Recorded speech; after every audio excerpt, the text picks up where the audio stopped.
Hello student, my name is Nandini. स्वागत है आप सभी का एक बार फिर से हमारे इस न्यू करंट अफेयर सेशन में। आज के सेशन में हम बात करेंगे एशिया में नाटो की एंट्री के बारे में। वो कौन से देश हैं जो फ्यूचर में नाटो के सदस्य बनने वाले हैं, ऐसे कौन से वो 4 देश हैं, उस पर भी हम चर्चा करेंगे। उससे पहले मेरी आपसे एक छोटी सी रिक्वेस्ट है, अगर आप हमारे चैनल पर नए हैं तो चैनल को सब्सक्राइब कर लीजिए और वीडियो को लाइक करना ना भूलें, क्योंकि जितने लोग भी हमारी वीडियोस देखते हैं उसमें से केवल 5% लोग ही हमारे चैनल को सब्सक्राइब करते हैं।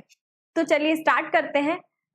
एशिया में नाटो के विस्तार पर बात करने से पहले हम नाटो के बारे में कुछ बेसिक फैक्ट्स जान लेते हैं कि नाटो की स्थापना कब हुई, इसके कौन कौन से देश हैं, कितने देश इसके सदस्य हैं और इसका क्या उद्देश्य है। इन सब पर पहले थोड़ी सी चर्चा कर लेते हैं। नाटो जो संगठन है उसकी स्थापना 4 अप्रैल 1949 में की गई थी। जब इसकी स्थापना की गई थी, इसमें 12 देश इसकी स्थापना के समय इसमें शामिल हुए थे, जो अमेरिका, फ्रांस, इटली और यूरोप के ही देश थे जो इसमें शामिल थे। इन 12 सदस्यों को नाटो का मूल सदस्य कहा जाता है, जिसमें America, Belgium, Canada, Denmark, Iceland, Italy, Luxembourg, Netherlands, पुर्तगाल, ये सारे देश थे जो 12 देश इसमें शामिल हैं।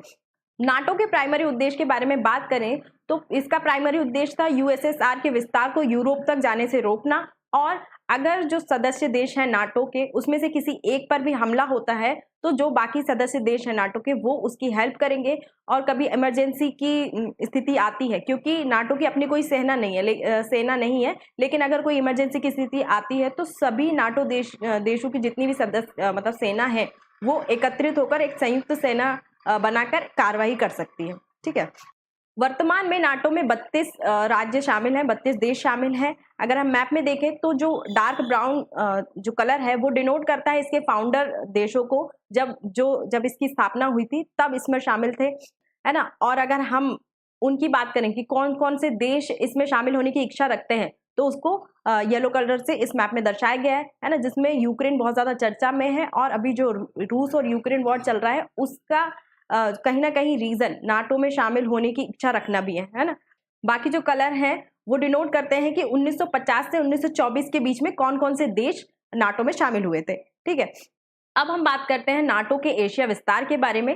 जब से चीन की आक्रामकता इंडो पैसिफिक रीजन में बढ़ने लगी है और एशिया में चाइना और रूस की ताकत बढ़ने लगी है, तब से नाटो ने एशिया में विस्तार के लिए जोर दिया है ना। वो चाहता है कि एशिया में भी ऐसे बहुत सारे देश हों जो उसके सदस्य हों या उसके मददगार हों। ठीक है। तो इसलिए नाटो अब एशिया में विस्तार पर जोर दे रहा है। ठीक है। तो ऐसे 4 देशों को नाटो ने आइडेंटिफाई कर लिया है जो फ्यूचर में जाकर नाटो के सदस्य बन सकते हैं। इन चारों सदस्यों का नाटो के साथ गहरा संबंध है।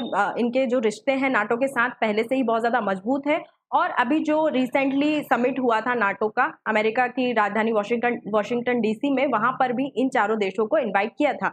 ये जो चारों सदस्य हैं वो नाटो के पूर्ण सदस्य नहीं है, लेकिन फिर भी इन्हें नाटो के शिखर सम्मेलन में इनवाइट किया गया था। और ये जो शिखर सम्मेलन था अपने आप में भी बहुत इंपॉर्टेंट था, क्योंकि इस साल नाटो ने अपनी 75वीं वर्षगांठ मनाई थी। अगर हम बात करें कि एशिया में नाटो के मददगार देश वो कौन से होंगे जो नाटो के सदस्य बनने जा रहे हैं, फ्यूचर में नाटो के सदस्य हो सकते हैं, तो उसमें एशिया में जापान, दक्षिण कोरिया, ऑस्ट्रेलिया और न्यूजीलैंड का नाम है ना। ये चारों देश अब फ्यूचर में नाटो के सदस्य होंगे। ऑस्ट्रेलिया और न्यूजीलैंड भले ही एशिया में नहीं आते, लेकिन इनकी गिनती इंडो पैसिफिक रीजन में की जाती है। और इन सभी देशों का किसी न किसी मुद्दे पर चीन के साथ तनाव चलता रहता है, विवाद चलता रहता है। इसी कारण चीन का मुकाबला करने के लिए, चीन का सामना करने के लिए ये भी चाहते हैं कि नाटो इनकी सहायता करे और नाटो के ये सदस्य बन जाए। और नाटो अपने इस विस्तार को, एशिया में इस विस्तार को संस्थागत बनाना चाहता है। जिस प्रकार से नाटो यूरोप में ऑपरेट करता है, यूरोप में वर्क करता है, उसी प्रकार से एक कार्यालय ओपन करके यहाँ पर भी वो एशिया में अपना वर्क करना चाहता है और एशिया तक अपने पांव जमाना चाहता है। और इन्हीं चारों देशों की सहायता से नाटो एशिया में वर्क करेगा, है ना। इसीलिए अब है ना जापान में एक कार्यालय ओपन करने की भी बात चल रही है ना। योजना बना रहा है नाटो की जापान के टोक्यो में एक नाटो का कार्यालय हो, जहां पर इन चारों देशों का कोऑर्डिनेशन हो नाटो के साथ, है ना। और जो चारों देश हैं वो अपनी इंडो पैसिफिक में जो भी प्रॉब्लम है वो वहां पर डिस्कस करें, चर्चा करें और मिलकर नाटो के साथ इन सभी समस्याओं का समाधान खोजें या फिर सामना करें। और एशिया में इस प्रकार का पहला ऑफिस होगा नाटो का, है ना, जो जापान के टोक्यो में खुलेगा। और जापान इसको फुल सपोर्ट कर रहा है, नाटो का फुल सपोर्ट कर रहा है। और जापान में ये जो ऑफिस खोलने का प्रस्ताव नाटो के जो सचिव हैं जेंस ने रखा था।